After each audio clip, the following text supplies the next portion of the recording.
Welcome back to Teeny Bopper TV Breakdown. Today we recap Breaker High episode 13, Tamira is Another Day.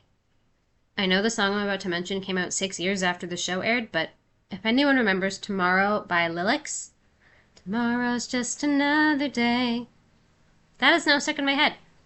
You're welcome. We start on the deck, with Tamira trying to work up the courage to give Max a necklace she made for him, and venting to Sean about how much she likes him. I guess we're just ignoring the Cassidy, which I thought Tamira knew about, and the Eric of it all? The Cassidy part we may be forced to reckon with. Sean suggests that Tamira ask Max if he wants to sketch her portrait in Paris. Tamira asks Cassidy if it's a good idea, and Cassidy immediately goes to Max and asks him about herself, not Tamira. Welp. After the theme song, Chef Nigel is being precious about the puff pastry he's serving in the cafeteria, wishing he was doing real fine dining instead of cooking for high school students on a cruise ship. He did kind of ruin that for himself. Back in the 70s, he punched a more seasoned chef at Le Cordon Rouge after said chef insulted his cooking, and the chef then ripped off his Cordon Rouge ribbon. So he's hoping this trip to Paris will be a chance for redemption. Sean and Tamira are walking in a park in Paris when they come across a black man who asks them for some change.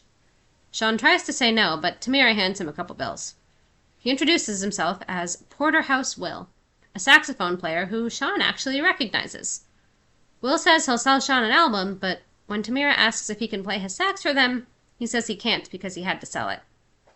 Something seems a little fishy. Also in the park, Max finishes up sketching Cassidy. As she compliments his work, he says, "It helps when you're really inspired by the subject." Ooh, flirty. On a bench, Sean is going through Will's records, and Will is willing to sell him 3 albums for $20. Sean asks to come back later with more money, and Will says, "You can buy all the albums you want." Again, the vibes seem a little off. To earn back his Cordon Rouge medal, the older chef wants Nigel to teach a group of tourists. And of course, those tourists are Nigel's own Breaker High students, Alex, who refuses to eat a snail, Ashley, who just wants to shop, Denise, who is so putting this on her Harvard application, and Jimmy, who we know Nigel already thinks is the most unsophisticated after Jimmy asked to put ketchup on his puff pastry at lunch. Back on the ship, Sean shows Tamira the records he bought, and says since they were first printings, he was able to sell them to a collector for a nice little profit. His face falls, however, when Tamira talks about how excited Will be to get his share. He was definitely not planning on splitting, and the look on Tamira's face means he has no choice but to do so. We come back to Le Cordon Rouge, and let's just say the students did not do Chef Nigel any favors, and his hopes of getting his ribbon back are pretty well dashed. On the ship again, Max and Cassidy are reminiscing about the sights they got to see. The Eiffel Tower, Notre Dame, where apparently some nuns yelled at Cassidy for ringing the bells, the Louvre. Max smiles, to which Cassidy teases, "I didn't think your mouth could do that," and he responds, "Yeah, well, it can also do this," and kisses her. Of course, this is the moment Tamira walks up, because she'd planned to confess her feelings for him, and she's devastated. I would be for her if the whole Eric episode hadn't happened, but now I'm just confused. The next day in the coffee house, Tamira confronts Cassidy, accusing her of knowing Tamira liked Max and going for him anyway. When Cassidy says she had no idea, Tamira isn't surprised by that either, saying, "You're not the center of the whole universe." Okay, girl, pick one. Cassidy shares that she and Max kissed in Egypt too, and now Tamira is questioning their friendship because surely if they were such good friends, Cassidy would have shared that earlier. From Cassidy's point of view, if they were such good friends, Tamira should have told her she liked Max. And in teen girl land, this must mean that maybe they're not such good friends after all. Tamira is moping on deck when Max of all people comes up to her. He's planning on going to Jim Morrison's grave and wants to know if she wants to come with him. Tamira says yes and cheers after he walks away.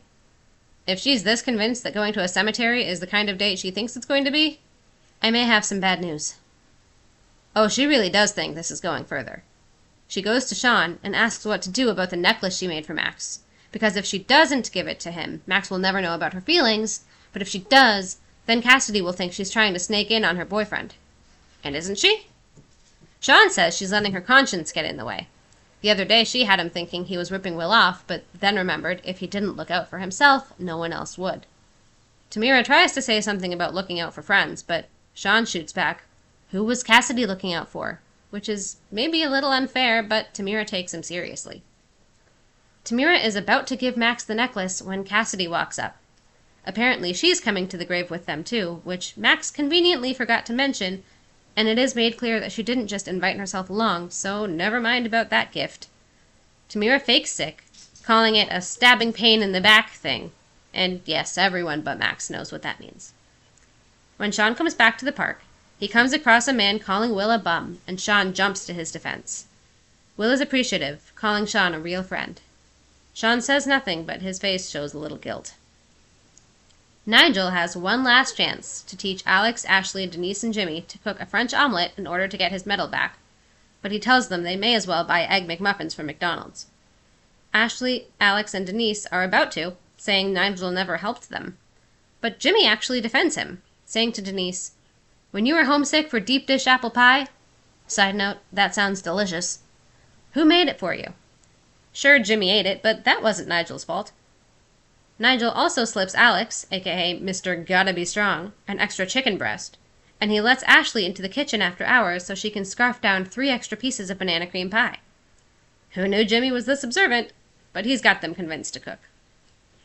Back on the park bench, we come upon Will saying, "You got yourself a deal," and Sean responding, "You promise?"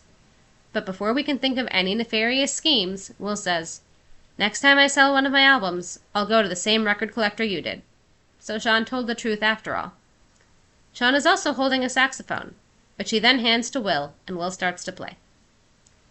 In the Cordon Rouge, Nigel shares his students' results with his mentor, and the older chef is surprisingly pleased.